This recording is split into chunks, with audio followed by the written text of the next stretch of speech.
When you see your favorite brand of tuna colorfully displayed on the grocer's shelf, you perhaps think of it as a delightful adventure in eating. But do you ever think of the real adventure behind that can of tuna? The dramatic, suspenseful story of the men who spend at least 6 months out of every year of their lives searching the seas, battling the elements, risking their lives to bring one of the sea's great delicacies to the family table. The tuna story begins in San Diego, California, the home of America's largest tuna port in the entire world. Here at the Embarcadero are the modern tuna clippers ready to go down to the broad Pacific after the wily skipjack and the yellowfin.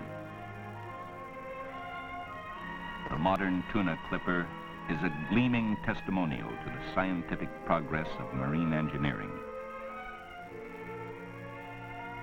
Since the precious cargo of tuna must often remain aboard for months at a time, the ship's hold is a series of refrigerated vaults capable of holding 350 tons of tuna, quick frozen within minutes after the catch. The clipper is powered with an 8-cylinder diesel engine having a cruising speed exceeding 12 knots. The ship's two-way radio maintains constant contact with shore stations and with other ships in the vicinity. To cope with the problem of all-weather navigation, the clipper is equipped with radar. Thus, the skipper is able to scan the horizon with unerring precision rather than rely on the old method of human reckoning. Preparation of the clipper for the adventure means that every piece of gear and equipment must be finally checked and compactly stored. This craft becomes the only home these men will know for the next few months, their only refuge against storms and angry seas. Therefore, it must be stocked with not only the standard provisions, but with everything from medical supplies to movie films for the comfort and welfare of the fishermen. Every piece of gear and equipment has a reason for being.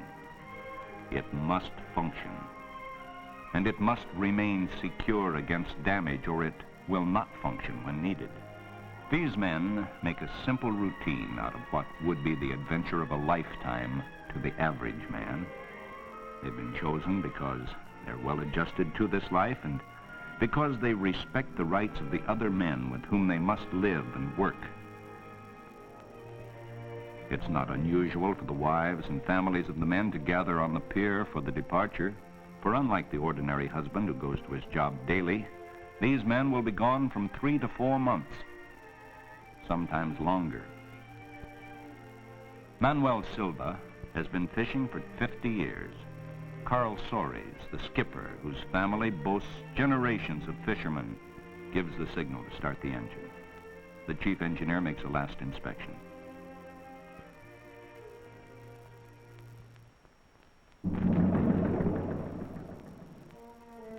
And so, the voyage begins.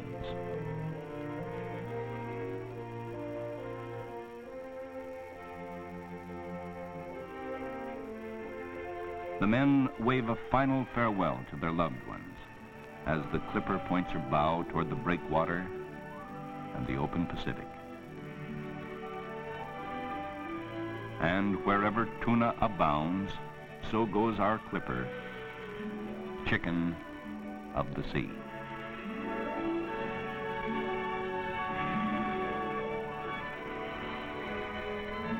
The skipper plots a course to water somewhere off the coast of Central America. But first, we hope to find live bait at Macapule, Mexico, in the Gulf of California. So the compass heading reads southeast. Since trapping live bait is our first mission, all hands turn to preparation for the catch. The most important single item is the net, which is carefully stacked in the skiff. The day dawns bright and clear as we finally reach the bait grounds. The ship's entire personnel have become well oriented, and each member of the crew goes about his duties with precision and efficiency. The first piece of equipment over the side is the bait receiver. The speedboat is lowered.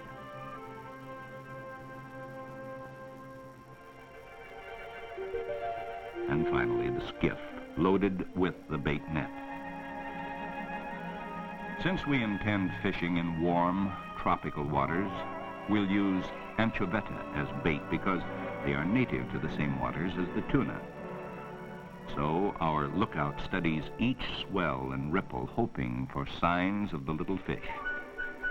The pelicans, too, regard anchoveta as a tasty morsel. And as we sight these strange-looking birds, we feel confident we are approaching live bait. Goony birds in the vicinity also signify that anchoveta are around. More pelicans move in. We know now we're right on top of the bait. The netting operation begins as the boats start paying out the net. This is shallow water and not deep enough for the tuna clipper.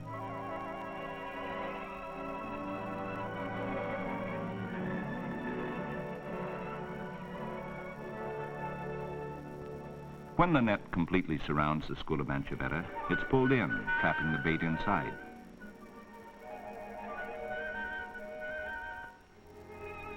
Here's an unwelcome stranger that causes the fisherman no end of trouble.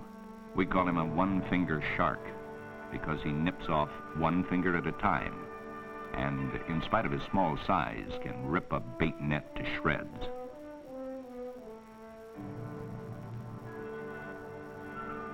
The skipper is alerted by radio that the catch is in, and the speedboat loses no time in bringing up the bait receiver.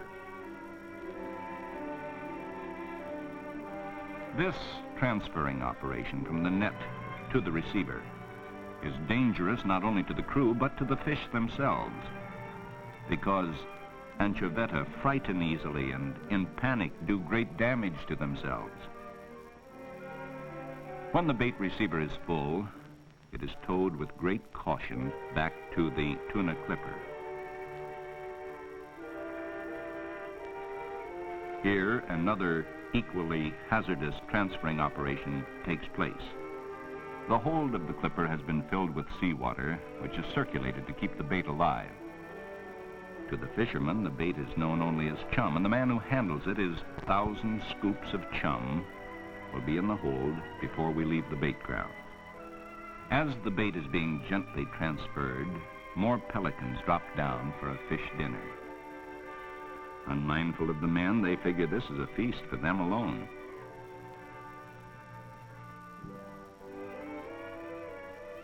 With the clipper's hold crammed full of anchoveta, we head south for the tuna. Life aboard consists of waiting as well as working. But the men are resigned to it, for they have practiced it year after year. This man roughs his pole so his hands won't slip when he's landing those big fellows he's hoping for. This man is making a squid. The squid is a large, single, barbless hook whose shaft is embedded in feathers and wrapped with calfskin or dolphin skin. When it's thrown in the water, its actions resemble those of the squid, a cuttlefish the tuna like most of all.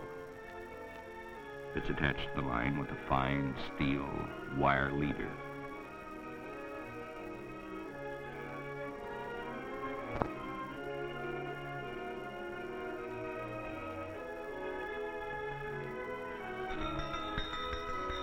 The day starts at 5 a.m.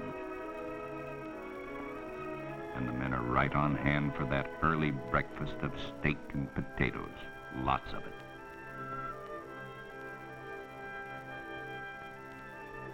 The cook doubles in brass. He's just as handy with a fishing pole as he is with a skillet. A masked man is constantly aloft in the crow's nest. Perhaps he'll sight porpoises as they leap in and out of the waves, hoping to feed on the small fish that the tuna drive to the surface. Now the man on the bridge scans the seas with high-power binoculars.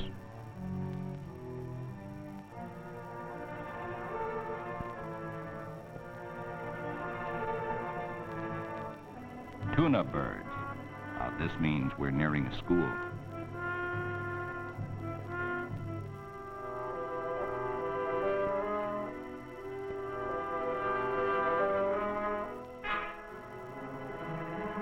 Tuna, the sign we've all been waiting for.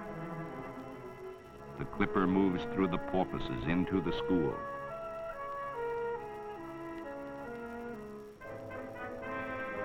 Every man on board goes into action. This knee pad is as important to a fisherman as it is to a football player. Heavy boots protect their feet. They're slit this way at the top so they can be put on or kicked off quickly. And this strong leather pad is used not only for protection, but as a socket for the pole. And with the precision of a highly trained team, the men move in preparation for the catch. The chummer goes to work throwing out the live bait. The tuna, in their frenzy for food, strike at anything, including the unbaited hooks. On they come, and with each flash of a pole, 20, 30, 50 pounds of tuna are tossed on deck.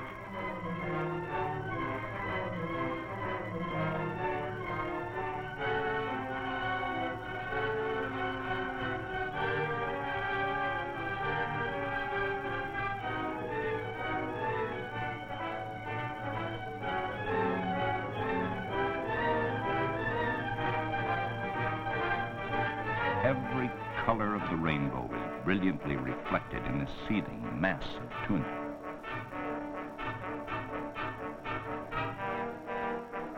We're lucky, for here's one of nature's strangest phenomena, reserved only for fishermen. These are spinning porpoises, and they jump as high as 15 feet in the air. Uh-oh, that flashing white belly, that's no tuna, that's a shark. Our rights to the fish are being disputed by those savages of the ocean, the shark, the barracuda. He hit him, a fatal shot right in the spinal column. The shark is as determined as he is deadly. Has been known to jump clear out of the water to grab a fish that's been hooked. Sharks have even jumped onto the racks with the fishermen. He searches about underwater, ready to make a ferocious pass, slicing with a razor-like accuracy. The barracuda is just as deadly. One of the fastest swimmers in the sea. He, too, is waiting to move in on the unwary tuna. Another shark is hooked. As he's brought on board, it can be seen plainly why he frightens the tuna. His teeth are like razors. Then, as though bearing out the fears of the fishermen, the tuna vanish as suddenly as they appeared. They seek the refuge of the deep to escape the killers.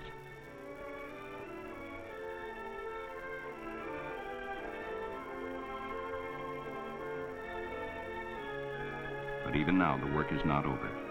The fish are quickly consigned to the quick-freeze brine below decks, and we have aboard more than 60 tons of the tastiest meat that ever came from the depths of the ocean. Once the catch is consigned to the hold, the men will have a well-deserved rest. But first, a dinner that matches the Queen Mary, then a lot of conversation about that big one that got away. The calm, starlit night on the tropical sea finds them in various forms of relaxation. Some gather on the boat deck for a musical serenade. Some sit about reading or writing letters home. Still others break the strain by watching one of the films they brought on the trip. Many of the fishermen have strong religious attachments and spend time in the chapel before retiring. More days and more miles as the clipper pushes further south in search of more tuna.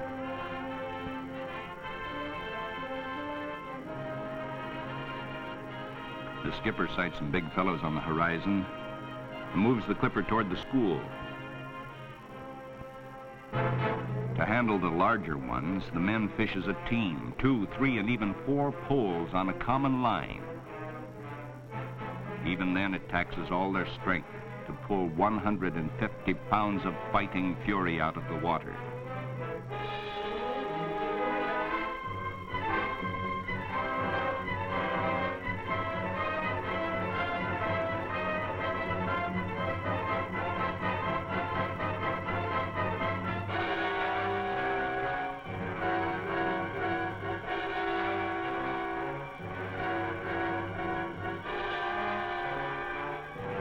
Tuna, called by Zane Grey the tiger of the sea, have a voracious appetite. They strike like a whirlwind.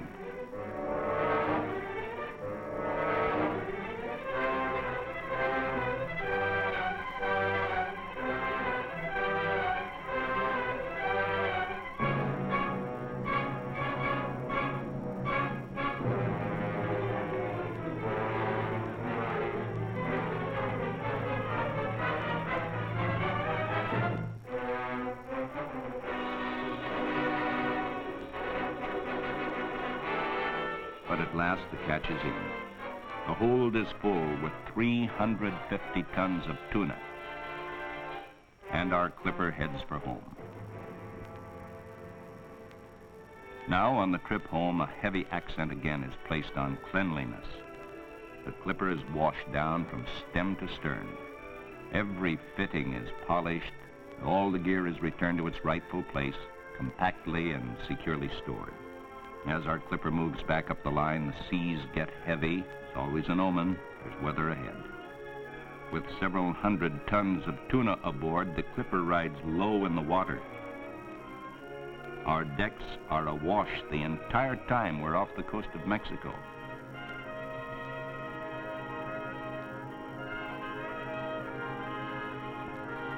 Finally, after days of being tossed by the storm, we enter San Diego Harbor. Home is the fisherman, home from the sea. The first step in processing and preparing the tuna for the family table is this trip from the deep freeze hold of the clipper. The fish travel by way of a large sluice to the weighing table.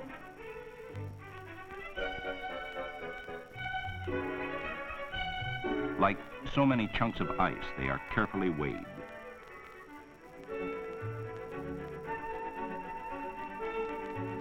The trip is then continued as the tuna take their last swim to the huge thawing pens where, immersed in pure salt water, the fish are slowly thawed out.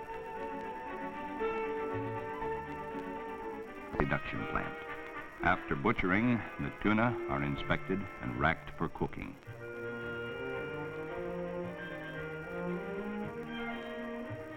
They are racked according to size to ensure proper length of cooking time, which ranges from 1 to 10 hours at a temperature of 218 degrees Fahrenheit.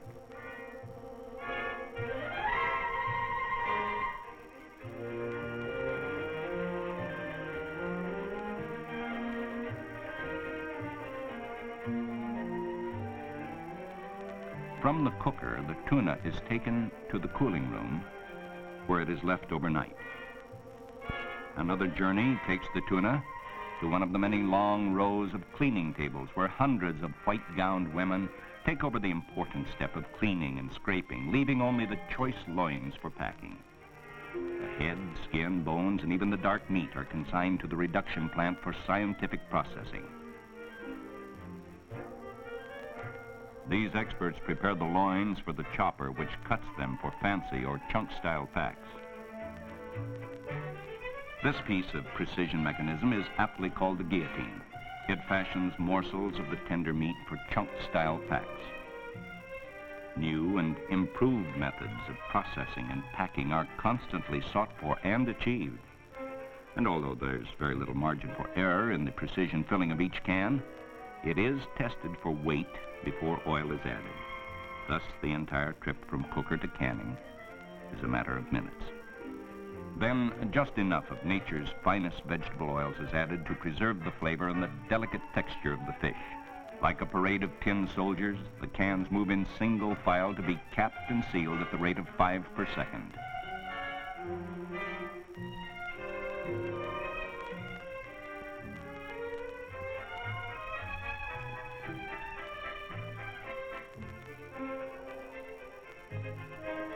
These huge baskets are rolled into the giant retorts where the tuna, can and all, is subjected to a temperature of 242 degrees Fahrenheit for 80 minutes. And this one bank of retorts alone is capable of cooking 250,000 cans at the same time.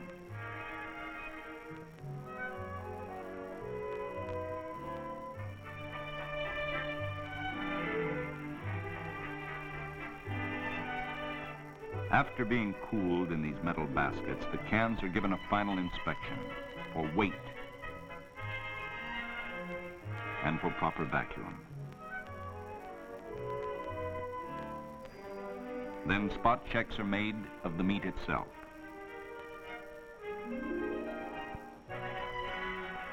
When the lot has passed final inspection, the cans travel to the unscrambler, which in turn feeds them onto an elevator. Then they are gravity-fed into a labeling machine, which sends them to the packing cases at 480 a minute.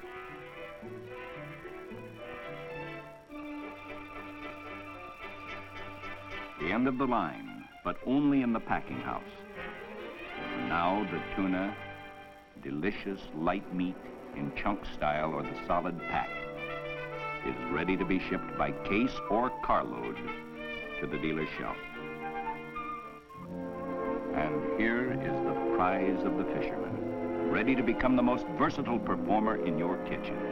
Which will it be, chunk style or solid pack? Which will it be? Well, if you're planning to serve tuna salad, either the solid pack or the chunk style will be just right.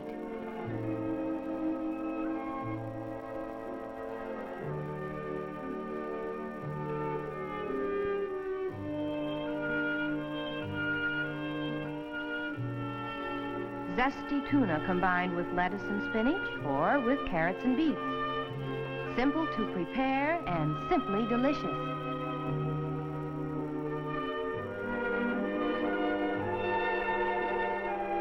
Let's see what one solid pack can will do. Serve it hot as tuna chop suey. Inexpensive, and in addition to its nutritional values, there is that touch of exotic glamour. Serve it cold as a molded tuna salad. Fancy enough for any buffet. To prepare this tuna cream dip, use either the solid pack or chunk style.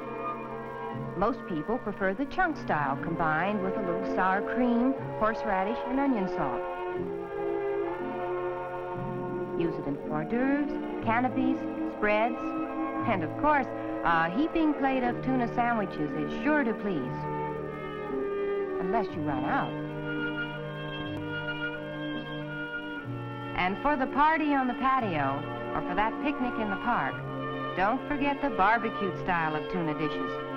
The whole sandwich can be wrapped in foil and grilled, or the meat itself can be sizzled to a golden brown. And tuna is now available in a dietetic pack, prepared and canned under the most rigorous scientific control. Its meal-making magic lends itself in 1,000 ways to easy-to-prepare, low-cost, elegant meals. So whenever you think of tuna, look for the mermaid on the label.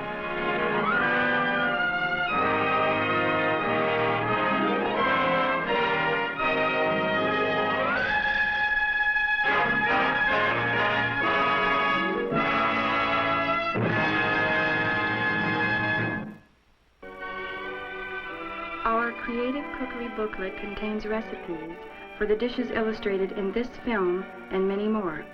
For your copy of Creative Cookery, write to Chicken of the Sea, Post Office Box 2111, Long Beach 1, California. That's Chicken of the Sea, Post Office Box 2111, Long Beach 1, California.